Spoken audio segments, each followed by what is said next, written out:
ఆగన్న ఒక ఇది ఒక్కటి చదివి కొద్దిగా బ్రేక్ ఇస్తే నేను క్వశ్చన్ అడుగుతా మనం క్లారిటీ ఇచ్చుకో. ఓకే, నేను కేసీఆర్ బాధితుడిని ఎవరంటున్నారు ఈ మాట? ప్రభాకర్ రావు.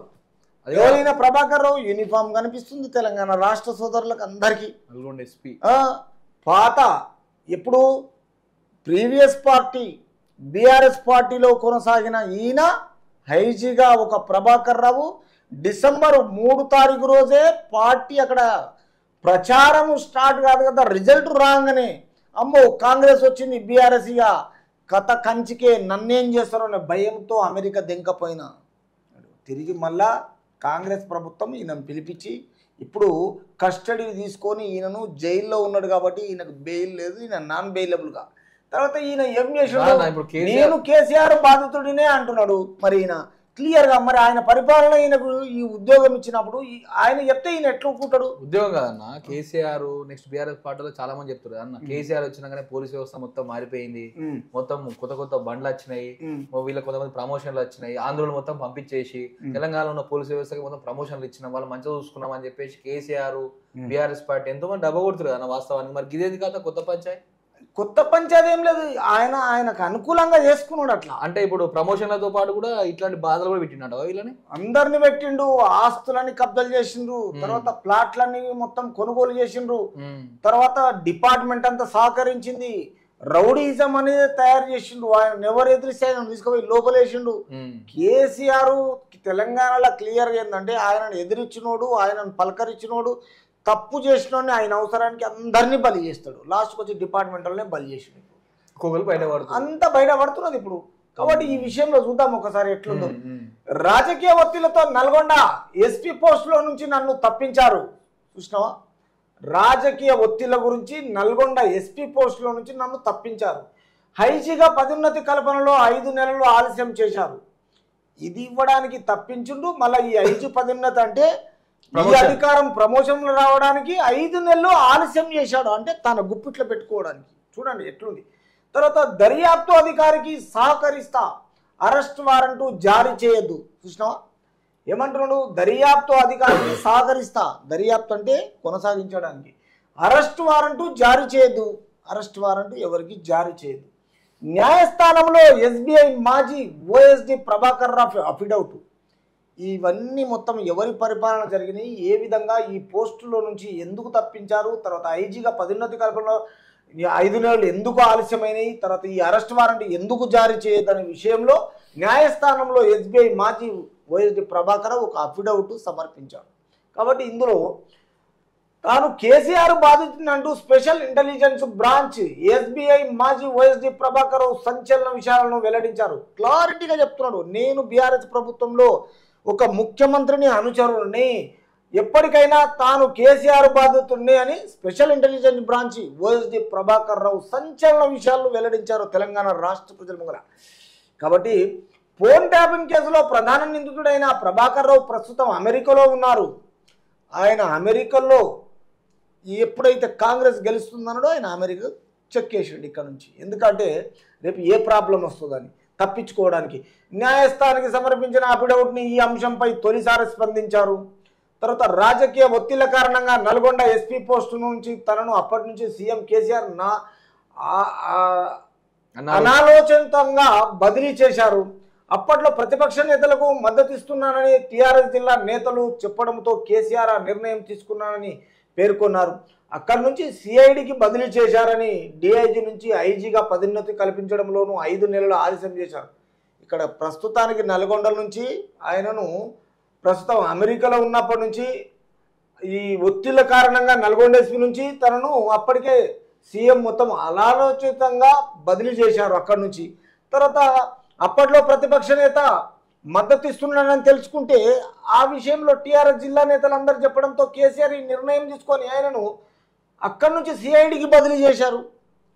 బదిలీ చేసిన తర్వాత ఐజీగా పదోన్నతి అంటే ఇంకా హయ్యర్ పోస్టు ప్రమోషన్ చేసిన తర్వాత 5 నెలల ఆలస్యం చేశారు. దాని గురించి అంటే ఆయన గుప్పిట్లో పెట్టుకోవడానికి. ఇవన్నీ కేసీఆర్ సామాజిక వర్గానికి చెందినందువల్లే తనను ప్రస్తుతం ఇంటెలిజెన్స్లోకి తీసుకున్నారనేది వాస్తవం కాదన్నారు. కేసీఆర్ ఏంటిదంటే సామాజిక వర్గానికి చెందినందువల్లే, అంటే ఆయన క్యాస్ట్ ఫీలింగ్ ఆయన మనిషి కాబట్టి ఇందులో ఈయన తీసుకున్నారనేది వాస్తవం కదా. ఆయన ఏం చేస్తారంటే వాళ్ళని అప్పుడప్పుడు దగ్గర గుంజుకుంటాడు, చాలా మందిని గుంజండి వాళ్ళు అనుకున్నప్పుడు గుంజుడు వేరే ఉంటుంది. అవును. అయితే మరి ఇట్లా తెలంగాణలో మీలాంటి చదువుకున్న అబ్బాయిలు ఇంతమంది ఉన్నాగా మరి 1079 మందిని ఏ విధంగా ఇందులో తీసుకొని రాష్ట్రాన్ని కొనసాగించు? మేమంతా రావులం దొరలం కాదు కదా, రావులం రెడ్డి దొరలు అయితే ఉపాయం చేసినాము కానీ మరి రావులకే కదా ఇచ్చిండు ఇప్పుడు ఆయన, మీకు ఇయ్యనందుకే కదా బాధ. అదే అంటున్నా, ఇప్పుడు మీకు ఎవ్వరికి నోటిఫికేషన్ ఇవ్వకుండా ఒక రాష్ట్ర సీఎం గా ఉండి నీలాంటి కుర్రోళ్ళు కమ్సకం 2 లక్షల 5 మంది జాయిన్ చేయొచ్చు. నోటిఫికేషన్లు ఉన్నాయన్న, వేయకుండా ఏం చేసిన అనుకున్నావు, డాష్ పెట్టి మొత్తం ఒక లిస్ట్ తెచ్చుకోండు. అంటే ఇలా ఎస్సీ వాళ్ళు ఎంతమంది, బీసీలు ఎంతమంది, నా వాళ్ళు ఎంతమంది, నీ వాళ్ళు ఎంతమంది, అంటే నా వాళ్ళు చూసుకోండు. నా వాళ్ళు ఎంతమంది జాబులు లేకుండా అంటే నా వాళ్ళు అంటే దొరలు కదా, నా వాళ్ళు రావులు ఎటు చూసినా గానీ 1000 మందిగా నోటిఫికేషన్ ఎన్ని ఉన్నాయి, జాబ్ ఖాళీగా ఉన్నాయి 1000 ఉన్నాయి, రైట్. వీళ్ళకి ఇచ్చుకుంటే అయిపోద్ది. ఇక మళ్ళీ నోటిఫికేషన్ వస్తే వీళ్ళతో వీళ్ళు కొట్లాడతారు, వీళ్ళు బాగుపడతారు. రేపు మళ్ళీ వచ్చి నేను జై తెలంగాణ వెనకాడ ఎప్పుడైతే కొట్లాడినో ఈ బ్యాచ్ లో వచ్చి మళ్ళీ కొంతమంది జై తెలంగాణ అంటారు, నాది నాకు గొడవ పడతాడు, ఇక పెడతారు. అవసరం అయితే నాకు వీళ్ళు తెలుగు ఉద్యమకారులను ఒక సైడ్ పెడతాడు, అధికారులను ఒక సైడ్ పెడతాడు, రాజకీయం ఒక సైడ్ పెడతాడు. తన మనుషులను నోటిఫికేషన్ ఇవ్వకుండా 2 లక్షల ఒక్కొక్కరికి సాలరీలు ఇస్తాడు, రిటైర్ అయిన వాళ్ళనే పెట్టుకుంటాడు. మేజర్ ఒకటే అన్న, ఇక్కడ ఎస్సీ ఎస్టీ బీసీలు ఎవరైతే ఉన్నారో వాళ్ళు ఎట్లా ఉన్నారో గట్లే ఉండాలి, అట్లే ఉండాలి. ఓకేనా, వాళ్ళు కొద్దిగా చదువుకున్నారు అనుకో వాళ్ళు కూడా రిటైర్ అవుతారు, మనల్ని వేస్తారు. జాబులున్నా తెలుగున్నా మనోళ్ళకే ఉండాలి, ఎవరికి వాళ్ళకే అన్నట్టు. అందుకోసమే ఫస్ట్ ఏం చేసినట్టే కొన్ని రోజులాగా తవ్వుకుండు, జాబ్లను తవ్వుకున్నాడు, ఫిల్టర్ చేసుకున్నాడు, అవి వచ్చిందని వాళ్ళకి అప్లై చెప్పిండు, నోటిఫికేషన్ లేదు బొంగులేదు. మరి ఈ విషయంలో ఇంటింటి సర్వే చేసిండు, అంటే వాళ్ళ అవసరాల గురించి చేసిండ. సర్వే కూడా ఇంటింటికి దేనికి అనుకున్నావు, వీళ్ళు ఎంతమంది చదువుకోరు, ఎంతమంది తీర్లకోలు, ఎంతమంది ఎక్కడున్నారు, అసలు వస్తారా లేదా, ఎంతమంది తాగుబోతులు నా లెక్క ఇవన్నీ పెట్టుకున్నాడు, తాగుబోతులు దగ్గర పెట్టుకున్నాడు, అట్లా ఫిల్టర్ చేసుకున్నాడు. మరి ఇంకో కొన్ని ఇప్పుడు ఈ ధరని తీసుకొచ్చిన తర్వాత సెంట్రల్ గవర్నమెంట్ ఏం చేసింది, జిఎస్టీ తీసుకొచ్చింది. అవును, జిఎస్టీ అయిపోయినాకేమో నోట్లు మార్చాడు. ఈ నోట్లకి ఎందుకంటే నేను నల్లధనం చేస్తున్నా కదా అక్కడికి వెళ్ళి అని అట్లా ఆయన మోసం చేసిండు. ధరని లెక్క దేనికి అనుకున్నావన్నా, ఈ తెలంగాణ భూములు మొత్తం జేబులు ఉండాలి, జేబులు ఉండాలి. ఇంకొకటి ఖాళీ ఉండే లెక్క కూడా మైండ్ లో ఉండాలి. ఖాళీ ఉన్న కాడలు వచ్చి ఫ్యాక్టరీలు ఉండాలి, లేకపోతే బయట వచ్చి ఆడ జెండా బాతాలి, వానికి ఇంటర్నల్ గా వీడికి వాడు కమిషన్లు పెట్టుకుంటాడు. మరి ఇంకొకప్పుడు ఏంటంటే పబ్లిక్ కొందరు ఇప్పుడు ఇది వరకు ఏంటంటే మాన్యువల్ ఉండే అన్నట్టు, మనమే పోయి చూసుకొని ఇది మనది కాదనుకుంటే వాళ్ళతో పెద్దలతో కలెక్టర్ దగ్గరికి వెళ్ళి క్యాన్సిల్ చేయించుకొని మళ్ళీ యాడ్ చేయించుకునేటోళ్ళం. ఇప్పుడు ఆప్షన్ లేదు, అది పెద్ద కథ. అది మనం ఏమైనా చేయాలంటే ప్రాసెస్ తో కూడుకుంటది అన్నట్టు. అంటే ఓసారి భూమి కూడా ఉన్నది కూడా పోతుంది, నా భూమి నువ్వు వస్తావు, నీ భూమి నేను కూడా వస్తా, ఇట్లా జరుగుతుంది. ఇంకొకసారి ప్రజలు ఏమంటున్నారు అంటే కొందరు రెడ్డిల పేరు మీద ఉన్నాయి, వాళ్ళు ఇక్కడ ఉన్నారా అమెరికాలో ఉన్నాయా, వాళ్ళ ల్యాండ్లన్నీ కబ్జా చేద్దామనే ఆలోచన ఉన్నది. ఉంది. తర్వాత వక్ బోర్డ్ ల్యాండ్లను ఏం చేసిండు ఇలా కొడుకు, రెడ్డిమెంట్ పరిపాలన, ఏ రాజకీయం చేయకుండా చక్కగా అమెరికాలో వచ్చేసి మినిస్టర్ చేసిండు. అంటే సప్లిమెంటరీ రాసి వచ్చినట్టు ఎవరు, కేటీఆర్. రాజకీయ అవగాహన ఏం లేదు కదా, అంతకుముందు ఆయన ప్రచారాలు చేయలేదు, రాజకీయంలో చేయలేదు, రాజకీయ పౌరసత్వం ఏం లేదు ఈయనకు. కేసీఆర్ లేకపోతే కేటీఆర్ లేడు. ఆ కేటీఆర్ తెలంగాణ ఆస్తులు మొత్తం కొల్లగొట్టుకొని ఈరోజు సత్యం రామలింగరాజు భూమిని మొత్తం కబ్జా చేసిండని మన జనాలు అంటూ రోజు చూపిస్తున్నారు. దీని మీద ఈ కొడుకు ఒక తీరు, తండ్రి ఒక తీరు. ఇప్పటికీ సత్యం రామలింగరాజు కోడలు సంధ్యారాజు పేరు. మీరు అవసరం అయితే ఒక రోజు మనం టైం తీసుకొని ఆ దగ్గర పోతాం, తప్పకుండా సినిమా అంతా బయట పెడతాను. ఇప్పుడు ఆమెని బయట రానియకుండా మొత్తం ముక్కేసిరు, అసలు ఆ ఉందనే విషయంలో ఓడి తెలియదు, అట్లా చేసిరు. అసలు కుటుంబం లేదన్న చిత్రీకరణ చేసిరు తెలంగాణలో. సంధ్యారాజు అనే ఆమె కోడలు ఉంది, ఆమెకు మనమడు ఉన్నాడు, సత్యం రామలింగరాజు మనమడు ఉన్నాడు, కోడలు ఉంది. వాళ్ళని బయట పెడితే సినిమా అంతా బయట పడతారు. వాళ్ళని బయట రానియకుండా మొత్తము తొక్కేసిన వ్యక్తి ఎవరంటే కేటీఆర్. అయితే ఈ విషయంలో శైలిమ అనే పేరు మీద ఇలా 23 ఎకరాలు మొత్తం రిజిస్ట్రేషన్ చేసిండట. శైలిమ ఎవరు, కేటీఆర్ సతీమణి. మరి ఇక్కడ సత్యం రామలింగరాజుకు ఒకప్పుడు చంద్రబాబు నాయుడు ఇక్కడ ఆంధ్రప్రదేశ్ ఉమ్మడి రాజధాని ఉన్నప్పుడు సీఎం ఉంటే ఈయన స్టూడెంట్స్ గురించి ఒక ఇంప్లిమెంట్ గా ఈయన ఇంత బ్రహ్మాండంగా చూస్తే ఇవాళ ఈయన పోయి ఆస్తులు కబ్జా చేసి కేటీఆర్ వాళ్ళ కుటుంబాన్ని మొత్తం గలంతు చేసి మనం చెప్తే నమ్మరు. సంధ్యారాజ్ కాడికి పోయి కెమెరా పెడితే వాళ్ళు చెప్తే మొత్తం పెడదాం, ఒకసారి తీసుకుపోదాం, ఏముంది, తప్పకుండా పోదాం. ఎందుకంటే మనము ఎప్పటికున్నా మన గొంతుకతో మనం ప్రజల్లోకి వెళ్ళాలా. మనకి ఏ పార్టీతో సంబంధం లేదు. ఎక్కడైతే ఆధారం ఉంటే దాన్ని పట్టుకుని మనం మాట్లాడతాం అంతే. ఎందుకంటే మాకు ఆడ ఎవిడెన్స్ ఉంటేనే మేము మాట్లాడతాం, లేకపోతే మాకేం. కాబట్టి ఈ విషయంలో కేసీఆర్ కేటీఆర్ ఇన్ని అరాచకాలు చేసినా ఇంకా తెలంగాణ ప్రజలు కొందరు వీళ్ళకి ఎందుకు ఒత్తాసు పలుకుతున్నారు. కొందరు ఉన్నాయి, కొన్ని యూట్యూబ్ ఛానల్ ఉన్నాయి, కొందరు వీళ్ళగా ఎంగిల్ మెతుకులు తిన అలవాట్లు ఉన్నాయి, కొందరు వీళ్ళు ఎట్లా అంటే దొరలనే ఇంకా వీళ్ళకు ఒక నమ్మకం ఉందా, ఇంకా తెలంగాణ ప్రజలు మోసం చేయాలని చేయలేదనుకుంటున్నారా? మోసం చేసినట్టుగా ఇవన్నీ కనిపిస్తున్నాయి కదా. ఈ రోజు ఆయన బిడ్డనే జైల్లో ఉన్నది. జైల్లో ఎందుకుంటారు? తప్పు చేయింది. నువ్వు అన్నావు నిప్పు లేని పొగ రాదని. పొగ ఎట్లా వస్తుంది? నిప్పు ఉంటేనే వస్తుంది. నిప్పు ఉండాలి, చల్లారాలి, ఏదో పని కావాలి. అయిపోయింది. మరి పేపర్ లీకేజ్ అన్నది స్టూడెంట్స్ మీద కేటీఆర్ ఆల్రెడీ ఏనే చేసిండు. హరీష్ రావు మిషన్ భగీరథ, మిషన్ కాకతీయ పూర్తులన్నీ తీసాడు. మామూలు నిప్పు చల్లారుతుంది కానీ ఆ నిప్పు చల్లారదు. కవిత నిప్పు చల్లారదు, టైం పడుతుంది. మరి ఇప్పుడు కేంద్రం అడుగుతున్నది ఎవరిని? ఆర్థిక మంత్రి చేసిన ఎవరు హరీష్ రావు కప్పుడు మిషన్ భగీరథ, మిషన్ కాకతీయ విషయాల్లో మొత్తం టోటల్ గా బిల్స్ పెట్టమంటే ఇప్పటిదాకా పెట్టలేదు. ఇంకేం పెడతాడు ఈయన? చూస్తేనేమో చింతమడకల మొత్తం ఈ విధంగా 1000 ఎకరాలు ఈయన సంపాదించుకున్నాడు. అక్కడ హరీష్ రావు అక్కడ ఆయన సంపాదించుకున్నాడు. ఒక చిన్న సీక్రెట్ అన్న, ఎంతవరకు అది వాస్తవం తెలియదు కానీ పెద్ద పుకారు ఏం నడిచింది తెలుసా? ఎప్పుడైతే రేవంత్ రెడ్డి సీఎం పీటర్ ని ఎక్కిండో, కేసీఆర్ సార్ ఎప్పుడైతే అడ్డం పడ్డాడో, అది యాక్షన్ రియాలిటీ పక్క పెడితే ఆయన అడ్డం పడి హాస్పిటల్ పోవడము, ఈయన మధ్యలో పోయి కొందరు ప్రజలు ఏమంటున్నారు అంటే ఈయన పోయి ఆయన పరామర్శించడము, కొన్ని మాట్లాడడాలు, ఇవన్నీ కొద్దిగా ఒక చిన్న డ్రామా జరిగింది ఒక 2 రోజులు 3 రోజులు. ఏది అటు మాజీ ముఖ్యమంత్రి ప్రస్తుత ముఖ్యమంత్రి తోటి.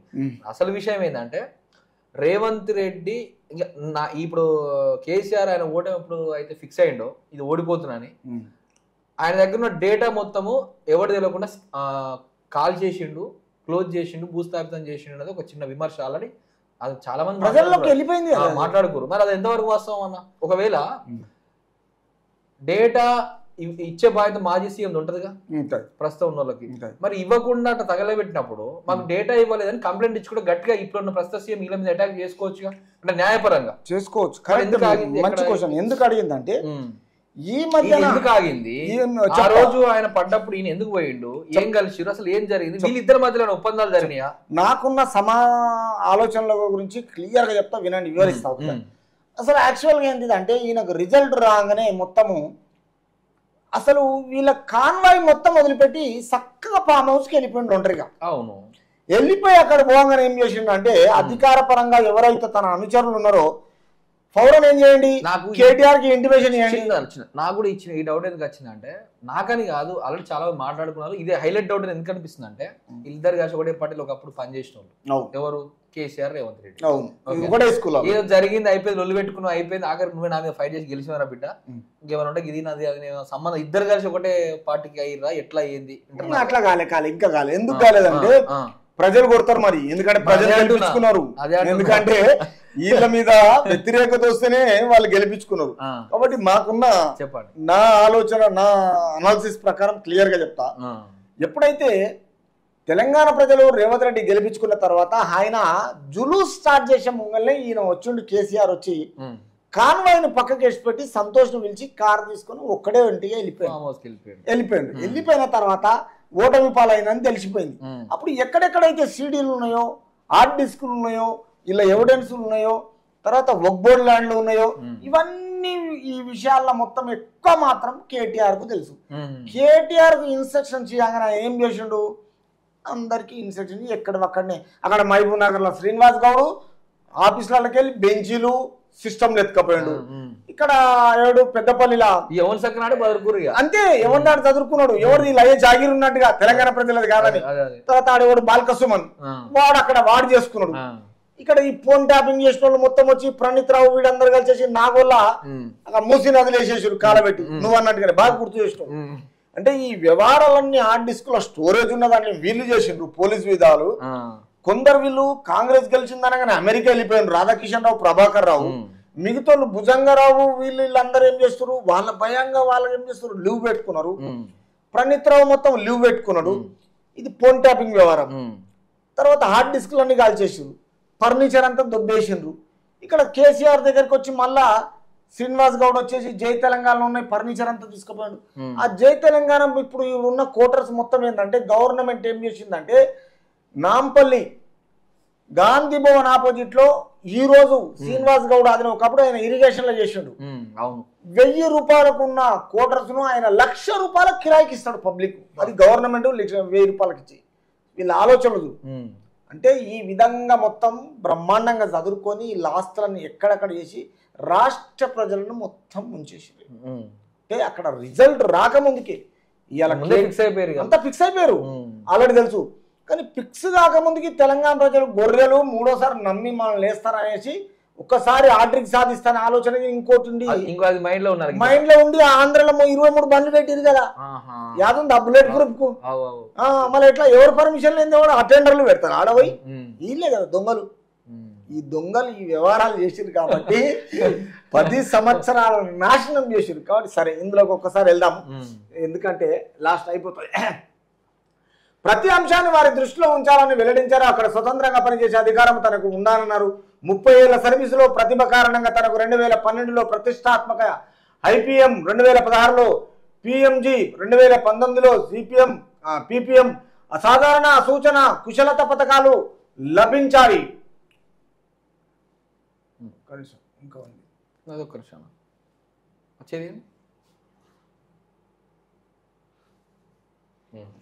ప్రస్తుతం కదా ప్రస్తుతము ఇక్కడ ఉంటుంది ఇంకోటి లైన్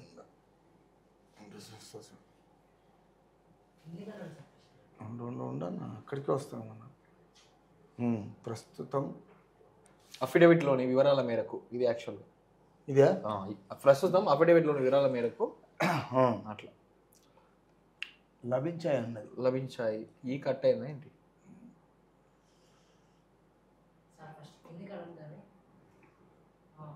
కనిషం ఇప్పుడు వస్తుంది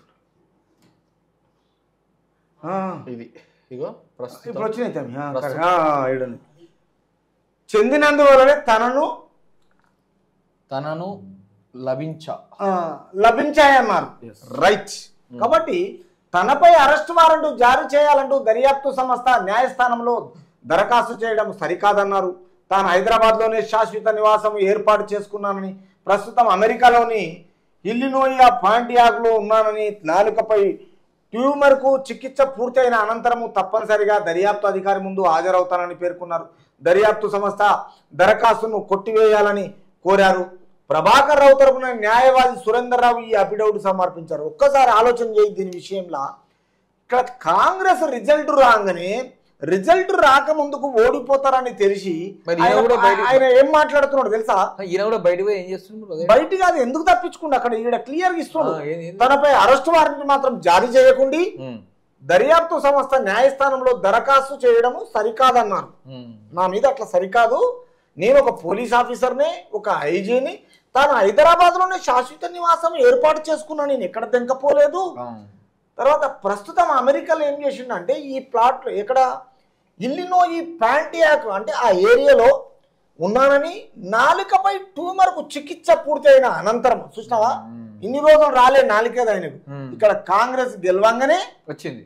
ఇక్కడ భయంతో భక్తితో తప్పించుకోవడానికి ఈ చిన్న మచ్చగీడ లేరా, దవాఖాన్లు లేవా, ఇక్కడ డాక్టర్లు లేరా, రోగం ఇప్పుడు వచ్చింది పోయింది మళ్ళీ గివన్ చెప్తాడు మళ్ళీ అవన్నీ ఆయన మీద చెప్పిండు. ఈడ తప్పించుకుంటుండు చూడు శాస్త్రి. ఇవన్నీ ఇల్లినోలియా పాంటియాక్ లో ఉన్నాను, నాలుకకు చిన్న ట్యూమర్ కు చికిత్స పూర్తయినంటే తెలంగాణలో ఇంత పెద్ద 29వ స్టేట్ గా బలాపితం చేసుకున్న డాక్టర్లు లేరా, హాస్పిటల్ లేరా, నువ్వు అంత దూరం పోవాల్సిన అవసరం ఏముంది? అనంతరం తప్పనిసరిగా దర్యాప్తు అధికారి ముందు హాజరవుతానని పేర్కొన్నాడు. ఆయన అంటే అన్ని అయిపోయినాక హాజరవుతాడంట. చూడు ఎట్లుంది. దర్యాప్తు సంస్థ దరఖాస్తును కొట్టివేయాలని కోరారు. మరి కొట్టివేయాలని కోరినవి నీకు వీఆర్ఎస్ ఎందుకు అడిగినావు? ఎందుకు రాజీనామా చేసి వెళ్ళిపోయినావు? అంటే నువ్వు తప్పులు చేసినావని నీ మనసు చెప్తున్నది, నీ అంతరాత్మ చెప్తున్నది, నువ్వు తప్పించుకున్నావు. ఇంకొకటి అయిపోయింది. ప్రభాకర్ రావు తరపున న్యాయవాది సురేందర్ రావు ఈ అఫిడవిట్ సమర్పించాడ. అంటే నీకు ఇవన్నీ తెలియదు. ఇంకా నీకు అఫిడవిట్ ఎందుకు, నీకు ఈ అడ్వకేట్ ఎందుకు? నువ్వు ఒక అధికారి, ల్యాండ్ ఆర్డర్ల పెద్ద అధికారి. ప్రస్తుతం నీకున్న నీ సమాచారంలో మొత్తం ఇక్కడ వరకు అయిపోయింది. అంటే అది కాదన్న ఈయనకు ఆరోగ్య సమస్య ఉందనే విషయం కోసం ఇటు పోయిండు, ఇది బానే ఉంది, నేను బాగాలేదనే విషయాన్ని చెప్తున్నాడు. పనిలో పని కేసీఆర్ అంటాడు నన్ను ఆగం చేసిన విషయం కూడా చెప్తున్నాడు, రెండు చెప్తున్నాడు.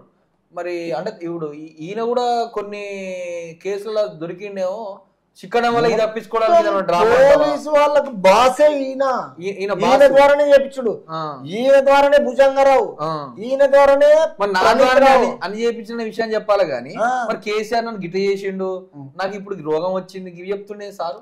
అంటే తప్పించుకోవడానికి కదా కలిసి చేసిండు కదా. మరి వాళ్ళన్నిటికంటే మొదలు ఇంకా సురేందర్ రావును రెడీ చేసిపోయిండు అటు అఫిడవిట్. మరొక 6 నెలల ముందు ఎందుకో విఆర్ఎస్ అడగపోతే పోనీ లీవ్ పెట్టకపోతే అప్పుడు 4కి ఏదో అయింది వెళ్ళకపోతే అంటే లాస్ట్ లో అక్కడ రిజల్ట్ రాగానే కాంగ్రెస్ గెలవంగానే నాకేదో నా గొంతు మీద అయిపోయింది.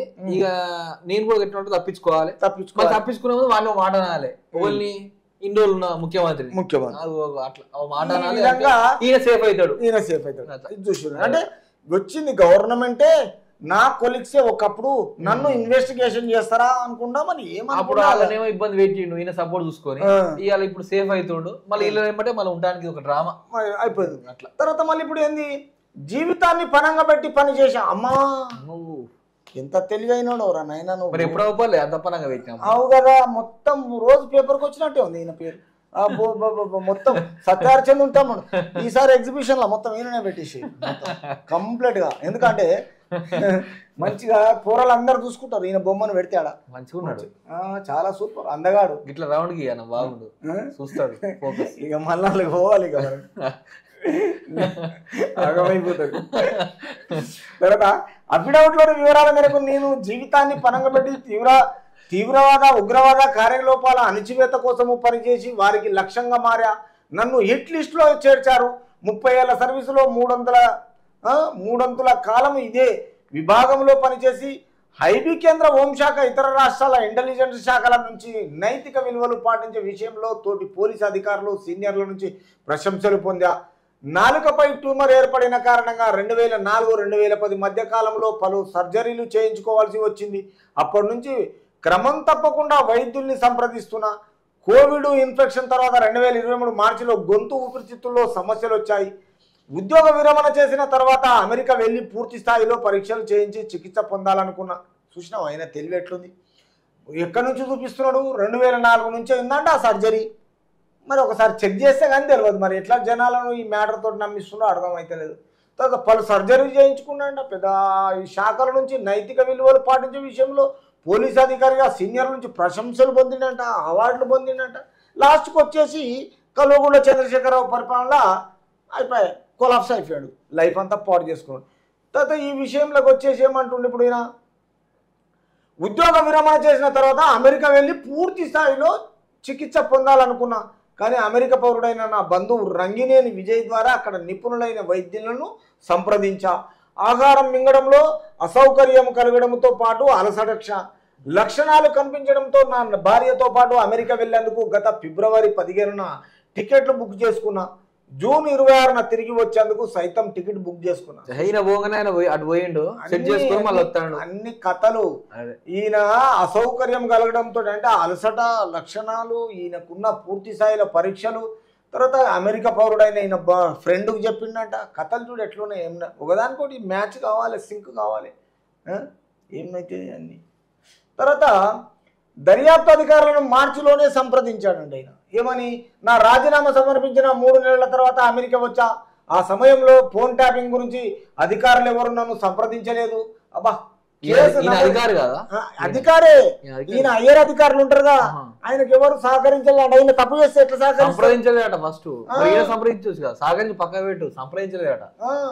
తర్వాత ఈ సమయంలో ఫోన్ ట్యాపింగ్ గురించి అధికారులు ఎవరు నన్ను సంప్రదించలేదు. కేసు నమోదైన సంగతికి తెలిసిన తర్వాత దర్యాప్తు అధికారితో పాటు ఉన్నతాధికారులను సంప్రదించా. ఈయన సంప్రదించిండంట, వాళ్ళు ఈయన సంప్రదించలేదంట. మార్చి 22-23 తేదీలో దర్యాప్తు అధికారిని 23న హైదరాబాద్ కమిషనర్ వెస్ట్ జోన్ డీసీపీలను ఫోన్లో సంప్రదించి దర్యాప్తునకు సహకరిస్తానని చెప్పా. అంటే వాళ్ళు అడగకముందుకే ఈయననే చెప్తానంట. అంటే తెలుసుకుంటున్నాడు ఏం జరుగుతున్నది, నా మీదకి వచ్చింది, ఎట్లా చేద్దాం, మీరేమైనా సహకరిస్తారా, నేను మీకు సహకరిస్తా అని మొదలే చెప్తున్నాడు ఈయన. తెలివి చూడు ఎట్లా కొంతమంది ఉంటారు ఇట్లా డిపార్ట్మెంట్ లో, అవు కదా, అందరూ ఉంటారు కానీ కొంతమంది ఉంటారు చూడు ఎట్లా మాట్లాడు.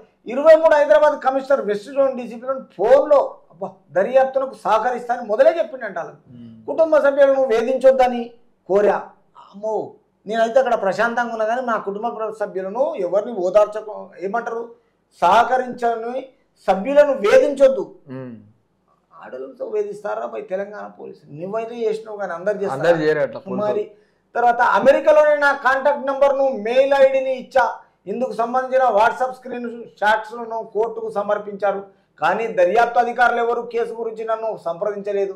అమెరికా ప్రమాణ కారణాల వల్ల ఏప్రిల్ 1924 తేదీలో సిఆర్పిసి 91 సెక్షన్ కింద దర్యాప్తు అధికారి అడిగిన సమాచారాన్ని నా కుమారుడు నిశాంతరావు అందించారు. చూసినావా, తండ్రికి జరిగిందేమో చిన్న నాలికకు వాళ్ళకు సహకరించిండంట. ఈయన సహకరించక ముందుకే మళ్ళీ వాళ్ళతో మాట్లాడిండు. డిపార్ట్మెంట్ వాళ్ళు ఎవరు హరాస్మెంట్ చేయొద్దన్నాడు. మళ్ళీ ఈయన ఉన్న తర్వాత ఈయనకు బాగాలేదని ప్రూఫ్ ఆలోచన చేసి కొడుకు ద్వారా ఈ దర్యాప్తు విషయంలో అడిగిన సమాచారాన్ని తన కుమారుడు మొత్తం వాళ్ళకి అందించాడంట మెయిల్ ద్వారా. చూడు ఎట్లుంది అంటే ఈయనకు నిజంగానే అయినట్టుగా నాలుకైనట్టు మరితోటి ఏంది, కొడుకు సమర్పించడం ఏంది, మళ్ళా నా వాళ్ళను అసలు హరాస్మెంట్ చేయొద్దనడం ఏంది, ఏమన్నా ఒక్కదానికోటి ఉన్నదా సింక్ దరిద్రం పాడు. కానీ ఈ అమ్మ పోలీస్ డిపార్ట్మెంట్లో ఇటు పాపం పనులు.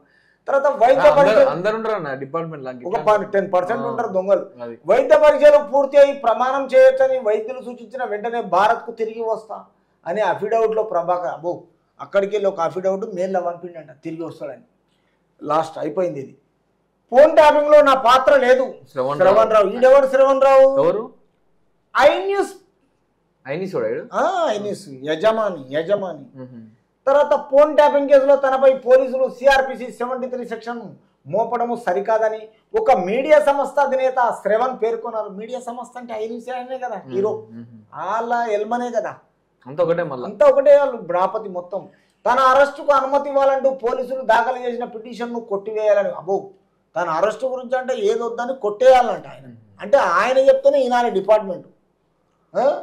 ఒక మీడియా సోదరుడు నుండి మీడియా కవిత మాట్లాడినట్టుంది. ఇది కవిత స్టేషన్ లో ఉండి నాకు ఈ అన్నం కావాలి ఈ బువ్వ కావాలి అట్లనే ఉన్నది. మరి అది వాళ్ళే కదా అంతా అట్లే ఉంది. పిటిషన్ దాఖలు చేశారు. ఫోన్ ట్యాపింగ్ వ్యవహారంలో నాకు ఎలాంటి పాత్ర లేదంట. ఆయన ఎలాంటి పాత్ర లేదు. మన నిన్ను ఎందుకు ఉంచారు ఇడికి అంటే బల్చా పైసలు ఎక్కువయా, చట్ట వ్యతిరేక కార్యకలాపాలకు పాల్పడలేదు. నిన్ను ఎవరైనా అడిగిరా? చట్టం తన పని తన చూసుకుంటుంది. ముందస్తుగా నిర్ణయించుకున్న బిజినెస్ షెడ్యూల్ ప్రకారం 2024 మార్చి 15న లండన్ వెళ్ళాను. ఎప్పుడు వెళ్ళిండినా లండన్ 2024 మార్చిలో వెళ్ళాడు. లండన్ వెళ్ళాను. అనారోగ్య సమస్యలతో బాధపడతాను అంటే ఎన్నికల కూడా వస్తే ఇక నన్ను ఏం చేయరు, నేను అక్కడ పోయి తప్పించుకుంటాను ప్లాన్ చేసి ఈయన ఏప్రిల్ 24 పోయిండు లండన్. తర్వాత 15 లండన్ వెళ్ళి ఇక్కడ ఇలా పనుల బిజీగా ఉంటారు ఆయన పని అది చూసుకోండు. తర్వాత అనారోగ్య సమస్యలతో బాధపడుతున్న నా సోదరి బాగోగులు చూసుకోవడానికి మా బావ వినతి మేరకు అత్యవసరంగా మార్చి 20న అమెరికా వెళ్ళాను. అంటే ఇట్లాంటి కేసులు అయినప్పుడు అన్ని ఇట్లాంటివి వస్తాయా? అంతే. బావ బాగలేదు, చెల్లె బాగలేదు, నా సోదరి బాగోగులు చూసుకోవడానికి వచ్చా. ఏంది దేవుడన్నా సిగ్గులేదు అంటే కాలము కలిసి రాక దేవుడు మిమ్మల్ని క్షమించక ఇలా ఇరికిస్తారని మొదలే మీరు వేడుకుంటున్నారు. అవును. ఎవరిని వేడుకుంటున్నారు? గవర్నమెంట్ ముఖ్యమంత్రిని. అంటే ముఖ్యమంత్రి ఏమో ఆ పనులలో లేడు కదా, ఆయనకు అధికారం లేదు. ఇప్పుడు ఎన్నికల కూడా వచ్చింది కదా. రేపు పార్లమెంట్ ఎలక్షన్లు అయిపోయిన తర్వాత మీకు లగ్గం పత్రిక ఎట్లా రాయాలో అట్లా రాస్తాడు. కొంచెం ఓపిక పట్టాడు. రాసిపెట్టిన ఆల్రెడీ పంపేది ఉంటది. డిస్పాచ్ కొరియర్ ఏ పోస్ట్ ఆఫీసో ఏ తర్వాత బిజీ కదా. తర్వాత తాను భారత్ కు తిరిగి వచ్చేందుకు ఫోన్ నంబర్ ద్వారా అందుబాటులో ఉంటానని. నువ్వు ఉండకపోతే తెప్పియరా ఏంది?